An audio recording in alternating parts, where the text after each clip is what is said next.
Hello and welcome to another episode of the Plus 63 Podcast Reviews Edition. I'm one of your hosts, John Clemente.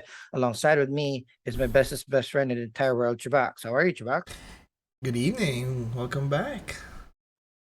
Welcome back to our channel. And if this is your first time here, thank you very much for the view. We hope that you hit that like button, hit that subscribe button, share us with your friends and family. The Plus 63 Nexus of podcast is just a group of bro chachos looking through content, sharing it with you guys so you know when to watch it, if you should watch it, how you should watch it. We also share other stuff, much like on Wednesdays, we drop our very first D&D campaign. Bunch of middle-aged old men who never played D&D in their entire lives. Last year, we did. We started. It's been fun so far. So our fair first campaign is recorded and posted for posterity every Wednesdays, and you can join our adventures in that playlist of our channel. On Thursdays, we drop a curated list of trailers, short videos, featurettes, clips, all the cool content that might be dropping in the future. We react to them and see which ones we should be hyped about, and see maybe you should be hyped about it too. Fridays, Trubax and our other brochacho RJ cannot get enough of D&D, so they spun off Spun their off. second campaign, and then that's where their second kind of a D&D playlist drops. But what we're talking about today is the reviews program. On Mondays and Tuesdays, we drop one series of the week and one movie of the week. We discuss it, we deep dive into some themes, what we liked about it, what we didn't like about it, and at the end, we rate it. So may you'll be a little bit more informed if you should spend your hard earned money and resources and time in watching these shows and movies. This week, what we are what our movie of the week is a Netflix drop, a pretty heavily marketed Netflix drop with a bunch of really big names. The Gray Man, starring Ryan Gosling. Before we go into the synopsis and like our thoughts about the movie, as per usual, if you haven't seen the movie, we'll start off with our initial reactions about the film. So you can pause the podcast, watch it if you get interested, come back and further discuss with us. So with that, Trubax, non-spoilery, what did you think about the Gray Man? I really enjoyed it. I mean, it's Netflix, so there is context. Uh, but yeah, it was fun. I mean, I guess it's all about expectations. I got what I wanted, and it was cool. Cool as fuck.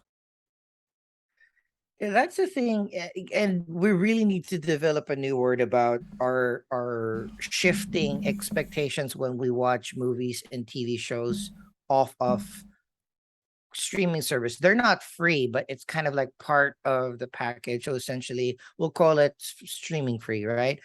Because this one was pretty fun, and I think I Yeah, enjoyed it a lot more, and I enjoyed the production value a lot more, even if like the story was a little bit light.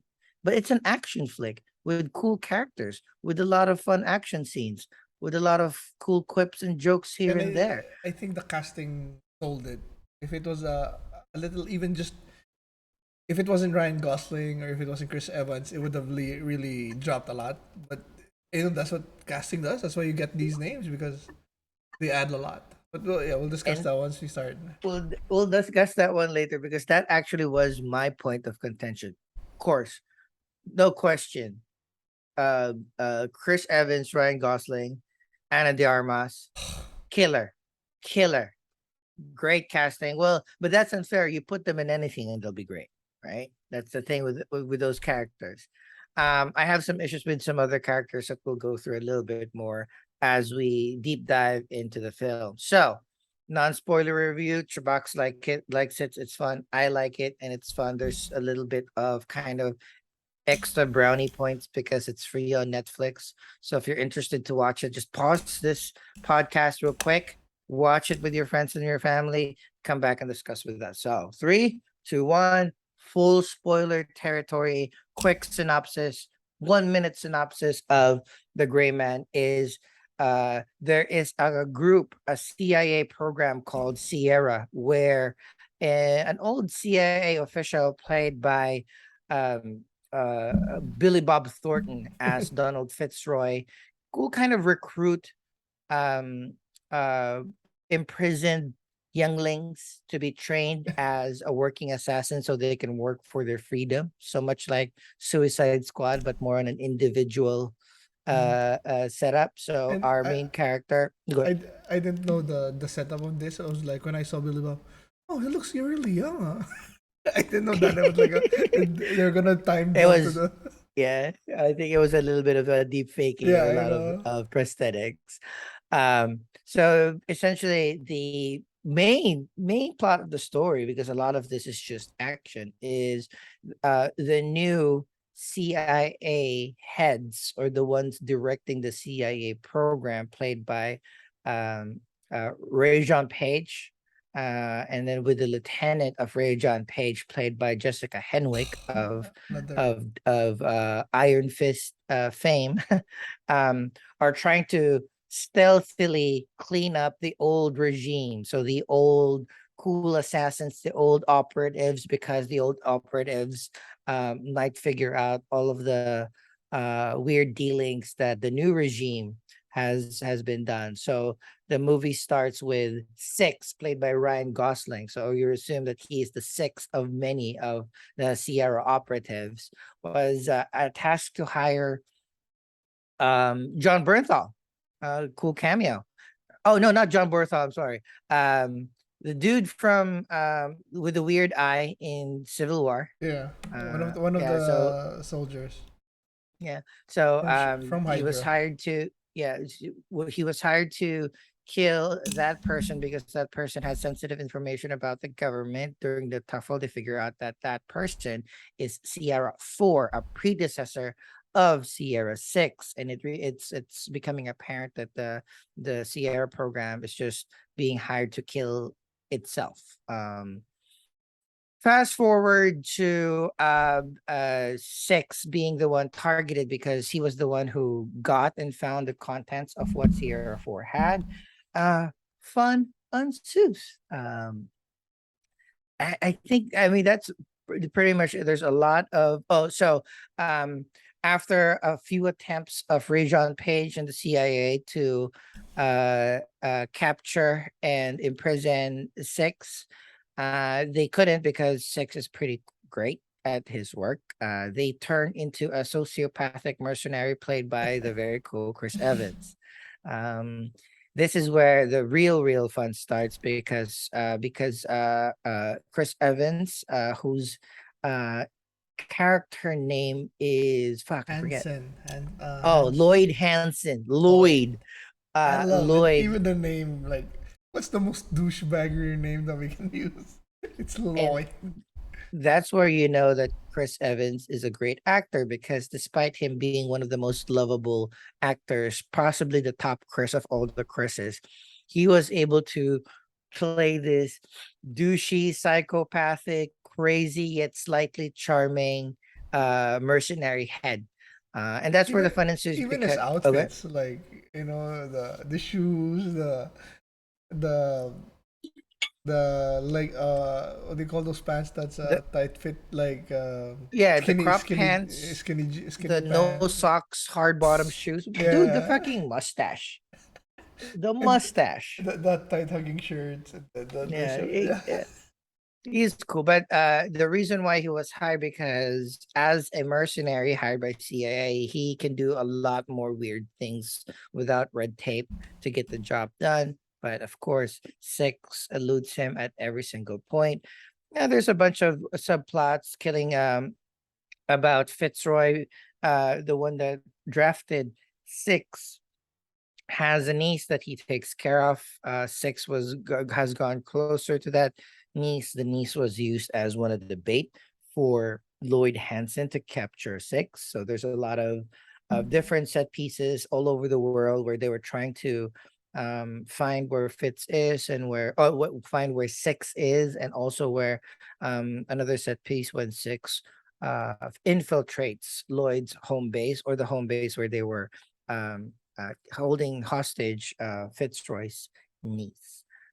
In the end, the cool story beat point about this movie is because I think they're going to make this into a franchise and they want to Mhm. turn to a few more, and they've already announced a Lloyd Hansen spin-off movie, right? But they want this Sierra program to go further. Instead of a clean, oh, the thing that the MacGuffin that was the evidence against the CIA heads Rajon Page and and Christina Henwick, no, uh Jessica Hedrick. Jessica Henwick. um they were able to turn Ana de Armas, which is the handler of Six, to be more of like not necessarily an accomplice, but they're in a Did a mutual deal. stalemate, a mutual, They yeah, made a the yeah. mutual stalemate where Ana de Armas will not be will still continue to be working for the CIA. Lloyd Hansen died in Takes the the fall. tussle, Takes the yeah, fall. takes the fall. Rajon Page and Jessica Henwick will still be at the helm of the CIA, but they are not to harm anybody that was part of this Oh, deal. basically But of Denise. course they Yeah. did. Yeah, but they did. So in the end, but also capturing Six. The Mm-hmm. deal was Six was going to be in prison. The movie ends with Six escaping, rescuing the niece, Billy Bob Thornton sacrificed himself in a cool semi-pointless standoff towards the end of the movie, but whatever. And Six and the niece just go into the sunset, presumably to hunt down Rajon Page and Jessica Henwick in a future movie, and that is the agreement. I just I love the cast for Ryan Reynolds. They did this cool Ryan Reynolds, I sorry, Chris Evans, Ryan Gosling. Ryan Gosling. Ryan Gosling. They did this cool thing with him where he's like kind of the Terminator, but he does this small reactions where you know that he feels the pain and he's pissed about it, but he can keep it under control. Like you know, it's like it's Mhm. not like the Terminator where it's not affecting him, or it's not the other They're way robotic. where he feels everything. It's just like he's kind of robotic, but there's those small things where like you know he's pissed, you know he feels it, but he's like, I just gotta keep it in. Like, well, so I There's love those small moments. Like, Do you need anything? A nap? Very simple, right? like He's very subdued. He's very poised. He's very yeah. poised in the action. Uh, what are like any favorite beats that you kind of remember? Any favorite action pieces that I want to mean, highlight in the yeah. movie? Anything with Anna, always love her. I especially love that that argument with the empty gun. Like, you gave me an empty gun. I You was don't gonna. throw an empty gun. Like, Like I don't know who's right, who's wrong over there, but I think I'm gonna that's side true. with. Like why I would you think give? You're in a gunfight. You give somebody a gun. It needs to be loaded. yeah, I But think I'm you're right. siding. I'm siding with Anna.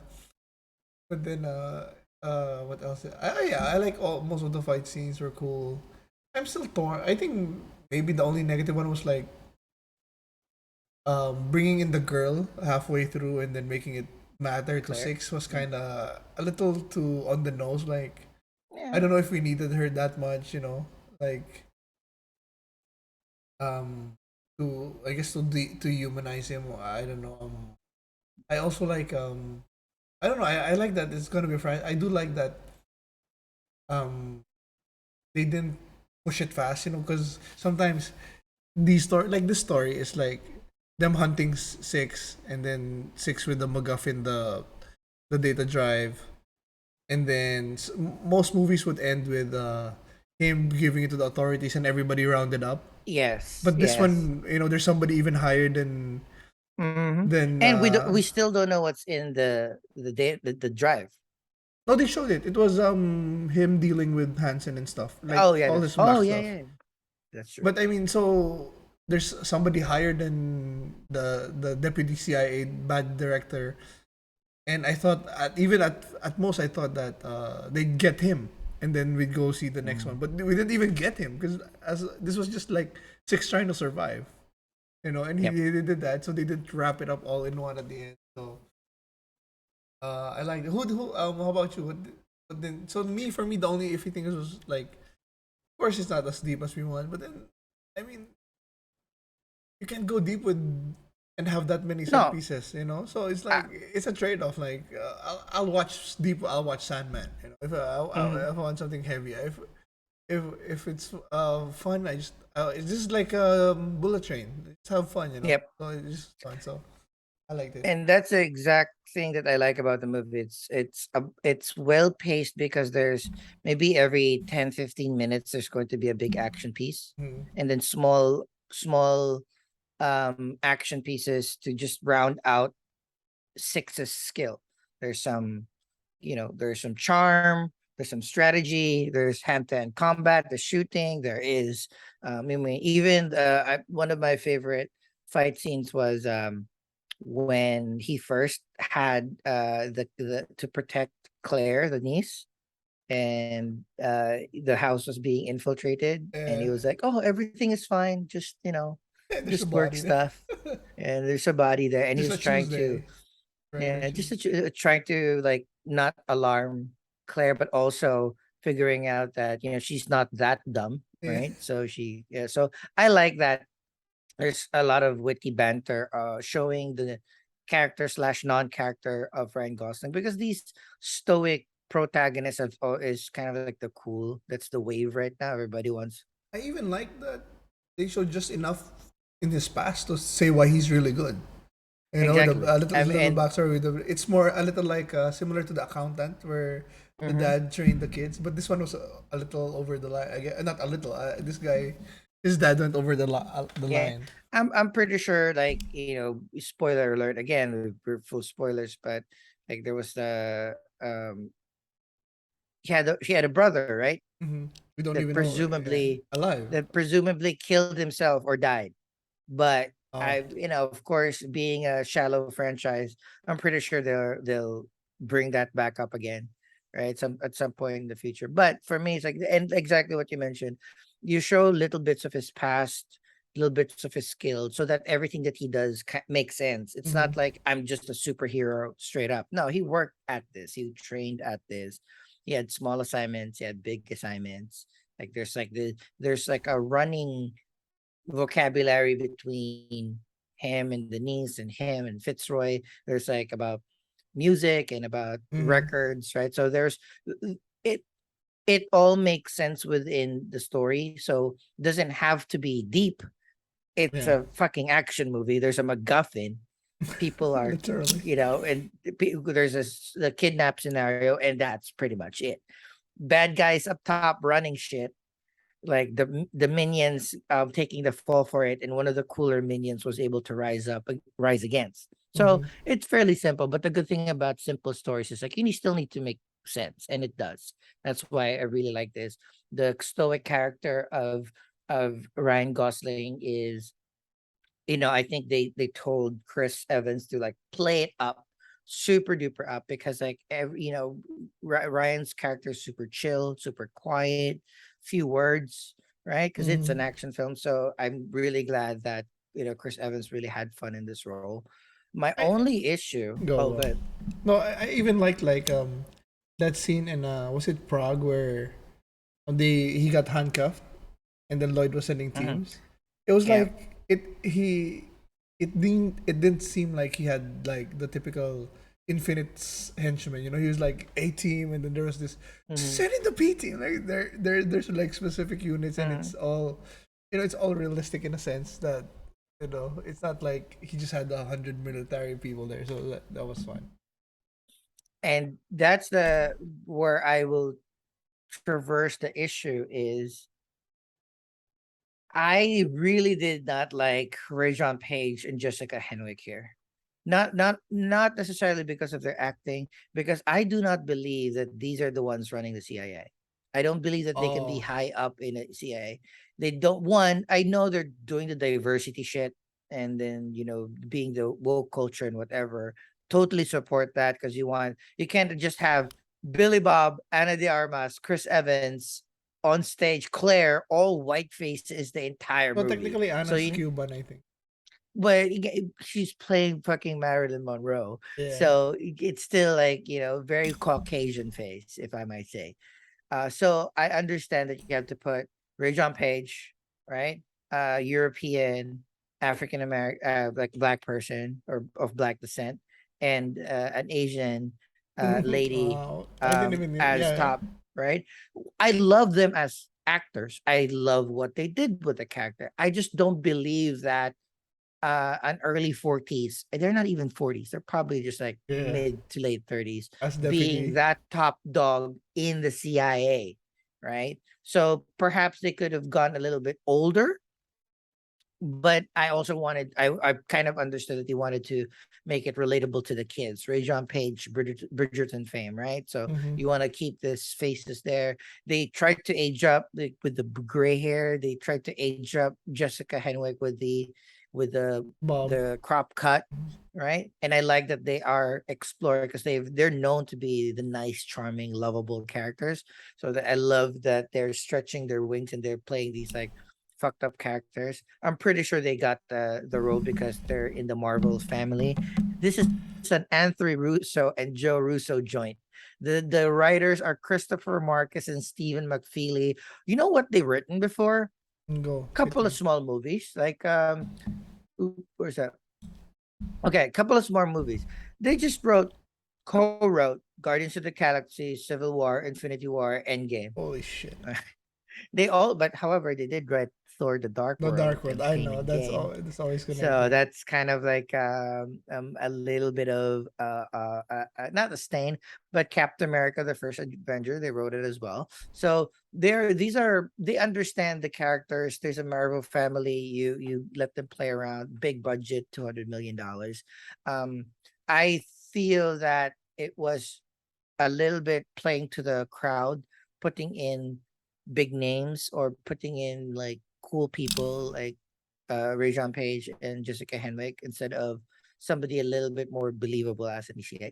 That's the only thing. Because everything else, I don't have to fucking believe anything. It's just really, really cool fight scenes. And we haven't even talked about how the gun fu here and then the hand-to-hand combat. It's really good. Like, Mm-hmm. like the giant car chases, fighting on top of a bus. Like those are very impressively choreographed. So, uh, yeah, that's my only kind of like nit in this particular film. So, how about you, I, like final thoughts on your? Oh, go ahead. I Final even thoughts on your rating. I even like the was it the wolf or the other Oh hired, yes, right? It was cool. yes. He was Oh, like that I suit uh that what is his name? so Danush, his real name is Avik San. He is a beloved Indian actor. Like he's an um um a very big name in Tamil cinema. So he was this lone wolf, one of the assassins slash mercenaries that Lloyd Hansen hired that Hired. has some, what do you call this? Some honor. Mm-hmm. So he turned at the end. I really like him. So I really hope that he He's one of the becomes part of spin-offs. yeah, it's either he has his own movie or it can He just be comes like back. Ryan Gosling, Danush, Claire as their woman in the chair, and they could just like be I like didn't. doing mercenary I shit. knew they were gonna make sequels and spin-offs. I didn't know that they were gonna do a lot. I don't know how they're gonna do Lloyd Hansen though. No, I'm always iffy on prequels, man. But Prequel. I mean, that's the problem. It's always a prequel. So how's he gonna be a lead guy? Like I don't know. Like oh, maybe a how he turned from good good to bad, guy. or just his, or maybe it's like greatest hits. And I did love that their bromance is that's why they're friends because they have a bromance in Harvard. Was it Harvard? I Yeah, think it all was. three of them. Yeah, so like they just have Yeah. a bromance since Harvard. Like I like that their connection is not money. It's not like they're using each other. Or they are using each other, but it's because they like each other. They're just they're just friends. Like that was cool. Mhm. Um, yeah. So, final thoughts and ratings about the Gray Man. So yeah, yeah, I really liked it. We meet the family. loved it. Like we all cheered when the scene when if he's coming, he's gonna come through those doors, and then he does come in, and he doesn't say anything, he just gives a wink. Like, oh, that's so, he is so So cool. you're late. And then Ana de Armas, I can't say anything wrong with Ana de Armas. Ooh. And Chris Evans, like they all brought it, even the lone wolf guy. So, and I'm excited where they're gonna go with this. So, it's a little, it's a little like John Wick light, a little bit. Not as Mhm. heavy as because what we really love about John Wick is the mythology and all of the Mhm. assassins table. So this is one isn't as heavy as that, but it is lighter. So it's also fun. So for rating, I'll go with a good 8. Good Yeah, 8. good. Yeah. It's I too like enjoyed it. It is a fun movie that you go and watch at any time. Uh Great casting, great action. And you're right, it's kind of like I like that gun fu is the thing now. Every action film needs to have some really good choreographed pieces, like Extraction had it. So like every it's But not just like and they shooting. have different flavors. Yeah. And yeah, it's kind of like more espionage based gray man. And I like me some very easy action movies with a little bit of message, a little bit of story, but just like sound character progression. So I too am giving it an 8. And yeah, maybe Rajon Page and Jessica Henwick as the big bads will grow on me. They probably again we'll see more of the Green Man universe a little bit in the next few films. But I'm quite excited. It's one of those things like if it drops next year or 2 years from now, I'll watch it when the Red Notice franchise or drops another movie. I'll watch it. Like I like these very light Netflix films that are not just like one and done. So if I can do two or three of these, I'll be good with it. Still waiting So for Six Underground. If oh they're gonna yeah, go, so they're gonna do. another Six Underground movie. Like there's a lot. Extraction has a second movie. Oh, that's So I'm coming I'm soon. liking so I'm liking that these films are your Netflix, you'll do one when it's good, good. Do another when it's bad, stop it. So I like this flow where it's kind of like merit based. Mm-hmm. Yeah, and I'm very excited. Say your goodbyes, Chubax. Yeah. Yeah. Had fun with this one. See you in the next one. Thanks for watching us till the end. And as a quick reminder, please grab your sister, your brother, your mom and dad's phone or laptop, type in youtube.com/plus63hp, hit that subscribe button, and hit the like button, hit that notification bell so you know when our videos drop. Again, Mondays and Tuesdays are our reviews show. We do one show and one movie a week, deep dive to them and rate them. Wednesdays is D&D Campaign 1 with the original Bro Chat shows. First ever campaign by our little brotherhood here. We record it and post it for posterity so you can join us in our adventure. On Thursdays, we have our React show where we react to a bunch of clips, featurettes, and trailers. We assess how hyped we are with them. Hopefully, maybe one or two of these trailers and shows wasn't in your radar, and we can put it on your radar if you like them. And on Friday, we also have a D&D campaign too. Just Shubax and RJ that have their own little campaign where they are the bad guys. So every single day of the week, if you should choose to join us in our banter, you can hop on YouTube or your favorite podcasting app. Search +63HP. Subscribe to us there as well and join the discussion. And if you want to interact with us, we're present on the socials as well. We are on Facebook, Instagram, and Twitter with the handle at +63HP. So with that, thank you very much. And we would like to see you in the next video. Bye Bye. bye.